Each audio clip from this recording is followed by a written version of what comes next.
I'm Liyana Hassanel and you're tuning in to Nightline, the top stories. Government to expedite flood mitigation project, says Prime Minister.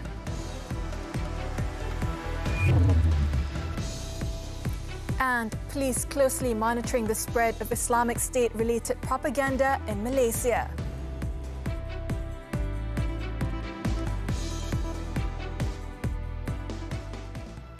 Good morning. Prime Minister Datuk Seri Anwar Ibrahim has given his assurance that the flood mitigation projects, especially in Johor, will be expedited and is expected to commence from June this year. He said the tendering process for the projects needs to be done as soon as possible, considering that the flood issue is a recurring problem. Isu ini kalau tidak lakukan apa-apa yang serius, dia akan berulang. Banjir ini bukan kali pertama. Dia bertahun-tahun. Menjadi sini kadang setahun dua kali. Oleh itu, kita putuskan projek yang mahal 600 juta ringgit atau lebih untuk tempatan banjir akan disegerakan. Nanti kita lulus dan disegerakan. Tu hari saya tangguh sebentar kerana saya tidak mahu peruntukan untuk bantu rakyat ini ada ketirisan, ada kecurian. Jadi kita perlu proses tender walaupun disegerakan. The Prime Minister said this to the media after visiting the temporary relief centre at Sekolah Jenis Kebangsaan Cina Kampung Tengah in Segamat, Johor on Sunday. Previously, during the tabling of the 2023 budget, Datuk Seri Anwar announced that 6 flood mitigation projects, including one in Sungai Johor, Kota Tinggi, will be re-tendered by June this year. Other projects are the construction of the Sungai Klang, Sungai Rasau dual-function reservoir in Selangor and Phase 3 of the Sungai Golok Integrated River Basin Development Project in Kelantan. At the same time, the Prime Minister warned those involved not to misuse the disaster allocation provided by the government as an opportunity to make extra money. He added that the government has maintained its decision not to declare a disaster emergency in Johor, following forecasts that the weather condition is expected to gradually improve. Earlier, the Prime Minister visited flood victims at the Temporary Relief Centre in Sekolah Kebangsaan Gemereh and was briefed on the flood situation in the district at Camp 4 Royal Artillery Regiment, Segamat. In the meantime, the Prime Minister has also directed all government departments to expedite damage assessment and the channeling of assistance to affected victims, including those who experienced loss and damage of property, as well as those who suffered electricity and water supply cuts. Saya juga telah hubungi semua JLC penting Kerajaan Persekutuan. Dan JLC termasuk tenaga akan turun menyelesaikan masalah elektrik segera. Yayasan Saim Dabi menyediakan kit-kit kesihatan untuk lebih daripada 1,500 keluarga dan selainnya mengumpulkan dana 20 juta ringgit tambahan untuk rakyat Johor yang dilandakan. During this visit, the Prime Minister was accompanied by Johor Menteri Besar Datuk On Hafiz Ghazi. Meanwhile, the government has begun the construction of 8 permanent flood evacuation centres in schools as a long-term solution to relocate flood victims. Deputy Prime Minister Datuk Seri Ahmad Zahid Hamidi said the dedicated halls would be equipped with basic facilities such as toilets and showers. Datuk Seri Ahmad Zahid said some of the schools often used as relief centres have toilets but are without shower facilities. And as such, the new buildings will be equipped with adequate bathing facilities for the ease of residents. Dengan pembinaan dewan itu ada tandas, ada tempat mandi. Ya? Jadi mereka yang ditempatkan itu dapat menggunakan kemudahan itu. Tetapi di luar musim banjir, dewan itu dan kemudahan itu boleh digunakan oleh pelajar-pelajar atau murid-murid sekolah itu. Ini pendekatan baru yang kita lakukan.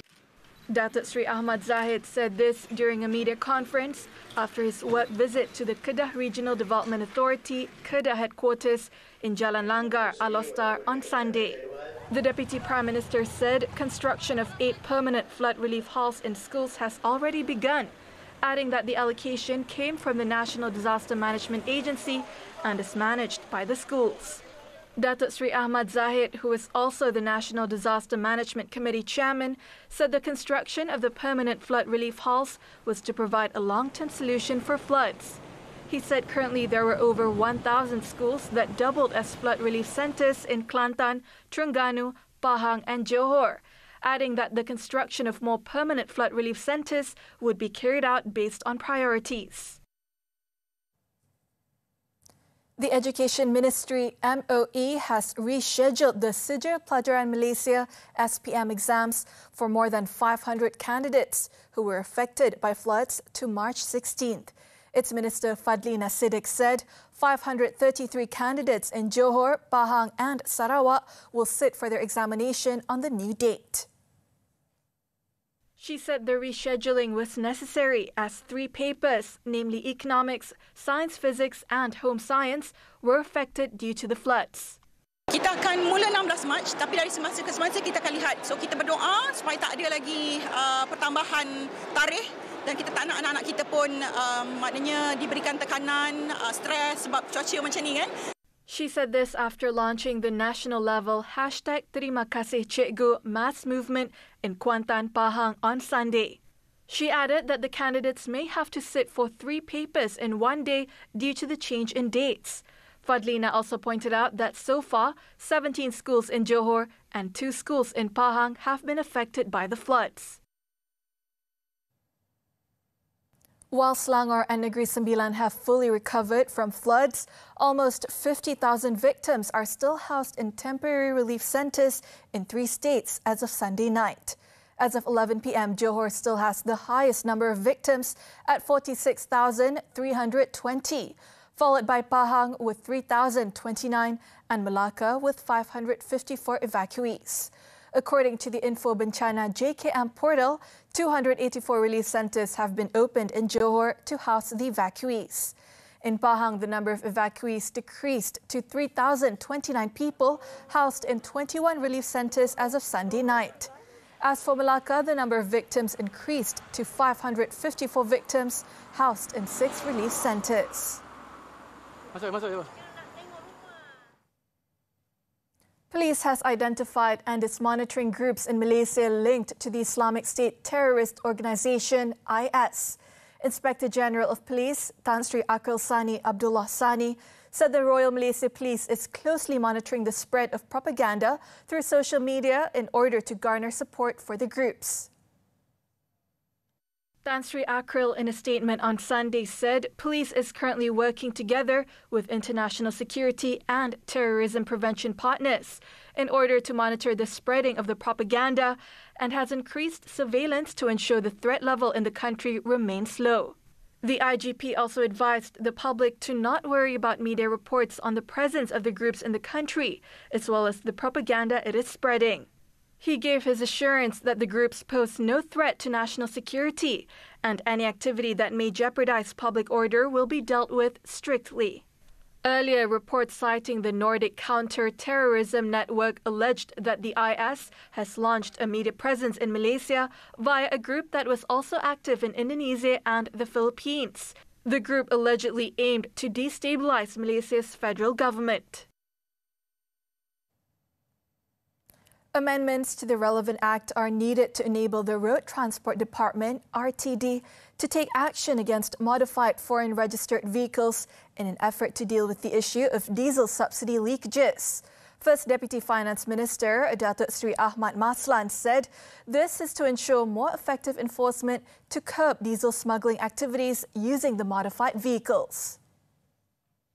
Datuk Sri Ahmad said it has become a trend where smugglers used modified foreign pickup trucks to smuggle goods, especially diesel. He stated that as of now, no actions were taken because the relevant act does not cover the modification of foreign vehicles. Sebab ubah suai itu menyebabkan kita tirai subsidi. Jadi kita hendaklah bersepadu buat kerja ni. Kita tak boleh in silo, engkau, aku.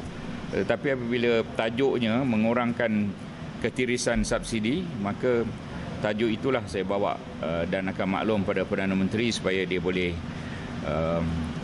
buat keputusan di Kabinet. Datuk Sri Ahmad said this to the media after visiting the Immigration, Customs, Quarantine and Security ICQS complex in Kedah on Sunday. He noted that on March 1st, the Kedah Customs Department here busted an attempt to smuggle 800 litres of diesel using 2 modified pickup trucks.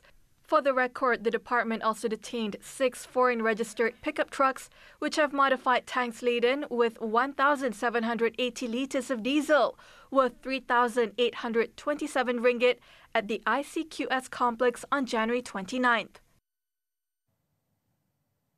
Malaysia will never stop looking for Malaysia Airlines flight MH370. Transport Minister Anthony Loke, in a statement in conjunction with the upcoming 9th anniversary of the aircraft's disappearance, said the country would never stop searching for the plane, which dropped off the radar en route to Beijing from Kuala Lumpur on March 8, 2014. He added due consideration will be given to future search operations if there is any credible information on the aircraft. Loke's statement came after family members called on the government to resume the search and help them find closure. Flight MH370 was on its way to Beijing when it suddenly vanished.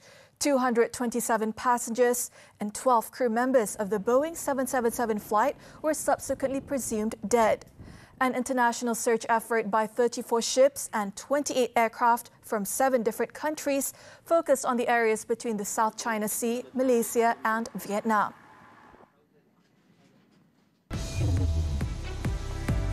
We're going for a short break. When we return, fire hits crowded Rohingya refugee camp in Bangladesh.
Nightline continues with news from the foreign front. Indonesia will relocate residents living near a fuel storage fire that has killed 19 people or remove the depot owned by state energy company Pertamina to a safer location. Indonesian President Joko Widodo on Sunday said that the decision will rest with state-owned enterprise minister Erick Thohir, Pertamina and Jakarta Governor Heru Budi Hartono. He added that the depot might be relocated to artificial islands off the north coast of Jakarta. According to the country's disaster agency, dozens were injured and hundreds remained displaced on Sunday after Friday's night fire that began in a fuel pipe at the Plumpang depot in the capital Jakarta. Pertamina, in the meantime, has lifted the emergency status for the facility and restarted distribution. A massive fire raced through a crammed camp of Rohingya refugees in southern Bangladesh on Sunday, leaving thousands homeless. The fire broke out on Sunday afternoon at Balukali camp at Ukhia in Cox's Bazar district. However, no casualties were reported so far. The cause of the fire was unknown and the investigations are ongoing. The refugee camps in Cox's Bazar in southeastern Bangladesh are prone to such blazes. While the fire in 2022 only damaged homes, the massive blaze in 2021 killed at least 15 refugees and destroyed over 10,000 homes. Earlier, at least 6 people were killed and dozens were injured when a fire broke out following an explosion at an oxygen plant in southeastern Bangladesh. Officials said the death toll could rise as the rescue operation was ongoing at the plant at Sitakunda, 40 kilometers from the southeastern port city of Chittagong. It was reported that 6 bodies were recovered from the site of the explosion, while the injured victims were being treated at hospitals. It was not immediately clear what caused the explosion, but the government has launched an investigation into the blast.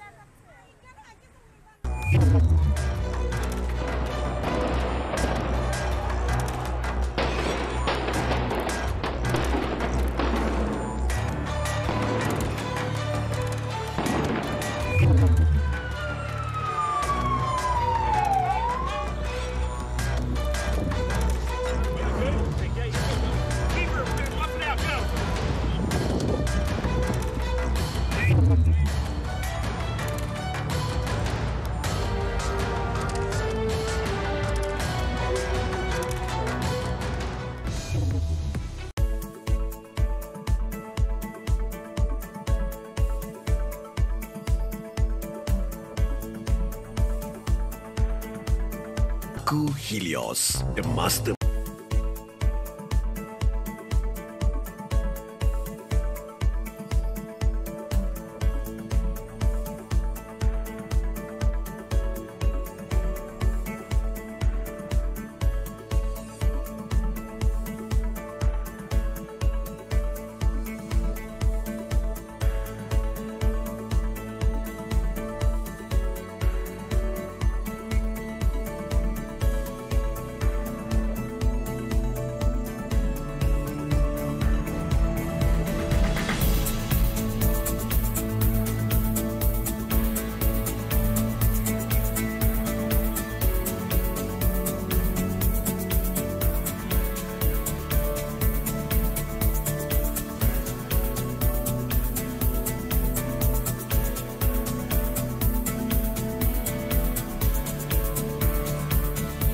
Sports football, the 2023 Super League.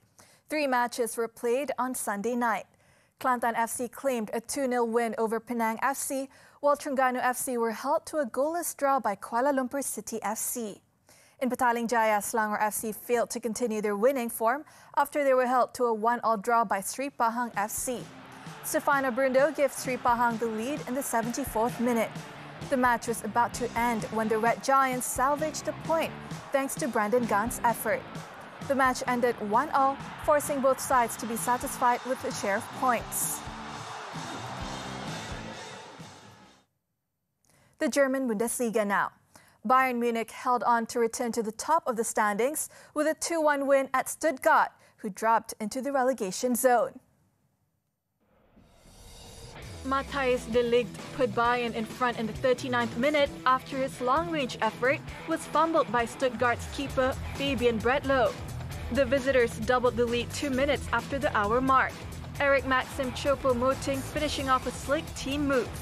Bayern were forced to defend late when Juan Jose Pereira pulled one back in the 88th, but Tanguy Coulibaly missed Stuttgart's best chance to equalize in injury time. The 2-1 scoreline remained till the final whistle, giving Bayern the 3 points to climb back to the top of the table with 49 points.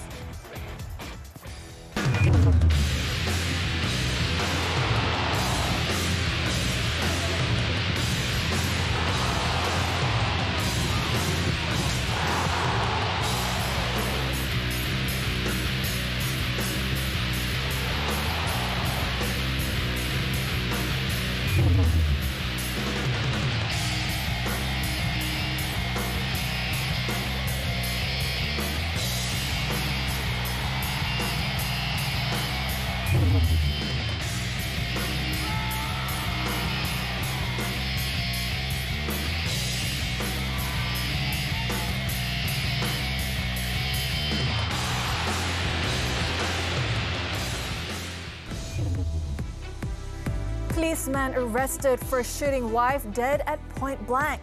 This and more after this short break.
As traffic congestion continues to be a persistent issue in Malaysia, it is time to shift the focus from private vehicles to public transportation as a solution to ease traffic.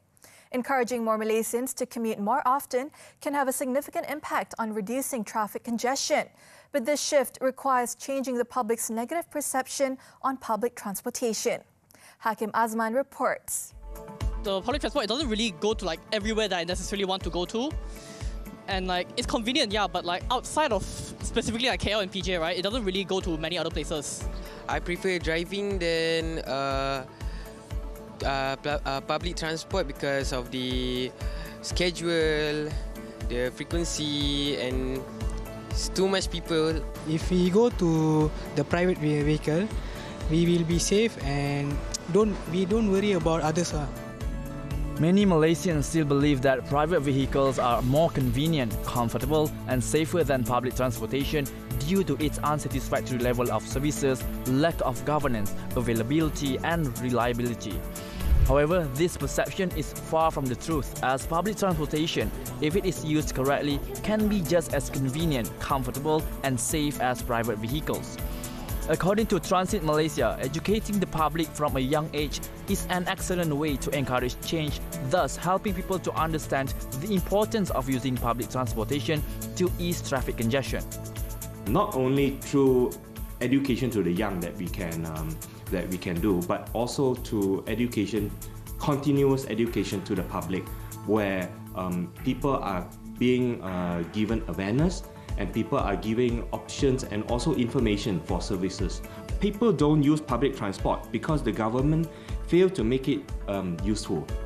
Chiang also said to improve its system, the national level transportation should be under the federal governments and conurbation level transportation should be delegated under regional level governments. He added that the Transport Ministry should also be in charge of coordinating all transportation matters, including shifting highway planning and approving plans made by the Works Ministry. So if the government wants to improve, these are the things that they should do to ensure that our public transportation is tip-top. Okay, first of all, we have service levels should be acceptable. Should be at an acceptable standard, especially for the first and last mile. Okay, and of course, facilities provided should also be up to acceptable standards. Availability and reliability of the services, punctuality, and as well as accessibility, meaning that people can access it with relative ease and comfort. He stated that by taking these steps, Malaysians' perception of public transportation can be changed and more people will be encouraged to use it as a viable option for commuting. Changing the negative perception on public transportation system requires a concerted effort from all quarters, including the people, by improving its quality of service and reliability, as well as creating a more pedestrian-friendly environment. More Malaysians will be inclined to use it. This will not only help to ease traffic congestion and reduce air pollution, but also contribute to a more sustainable future for Malaysia. Hakim Azman, TV3. A housewife in Perlis was allegedly shot dead by her Lance Corporal-ranked husband early on Sunday morning.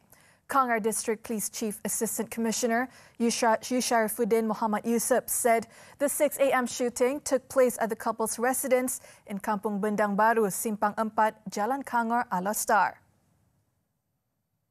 The incident happened after the suspect, who is from Terengganu, had just finished his shift. According to the suspect's father-in-law, the man suddenly took out his Walter P99 pistol and shot his wife, allegedly firing over 5 shots at close range, hitting the victim in the face, in the left eye, and causing immediate death.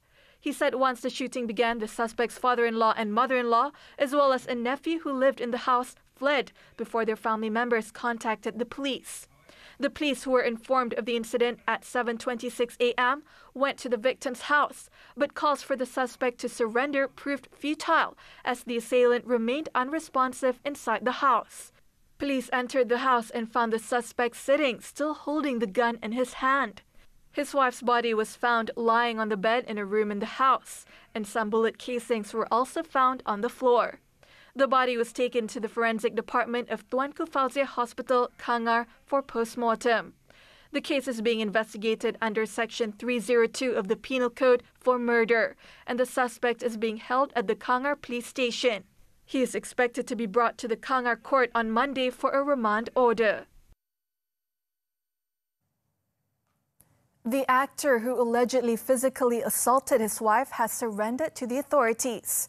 Selangor Police Chief Datuk Hussein Omar Khan confirmed that the suspect was apprehended on Saturday after turning himself in. According to him, the actor was arrested at about 12 noon after giving his statement at the Sexual, Women and Children Crime Investigation Division, D11, at the Selangor Contingent Police Headquarters. Following getting his statement recorded, the actor was released on police bail. He added that the case will now be referred to the Deputy Public Prosecutor for further action, and the case is being investigated under the Penal Code. It was believed that the alleged incident occurred at a rest area in Sungai Buloh, where the victim sustained injuries to her cheek. The woman then filed a police report about the incident on March 2nd. In Kelantan, a 12-year-old boy is feared to have drowned while trying to save his nephew at Pantai Kemayan on Sunday morning. Bachok District Police Chief Superintendent Muhammad Ismail Jamaluddin said in the 8 a.m. incident, the victim, Ahmad Fadullah Muhammad, went missing after trying to save his nephew, Muhammad Nabil Irfan Ismail Mokhtar, aged 11, who slipped from a concrete embankment. Upon seeing the situation, the victim and his 19-year-old sister, Nurul Afika, jumped into the water to save their nephew. However, Muhammad Nabil was able to be rescued, but Ahmad Fadullah disappeared under the big waves. The victim's mother, Rosnani Muhammad Saleh, aged 60, who was at the location during the incident, prayed that her son would be found soon. She said the victim was raised by her older sister in Kluang, Johor, and only returned to the hometown during school holidays. The two survivors were sent to the University Science Malaysia Hospital in Kubang Kerian for further treatment. As of 7 p.m., the victim was still missing and the search and rescue efforts had been postponed to Monday morning.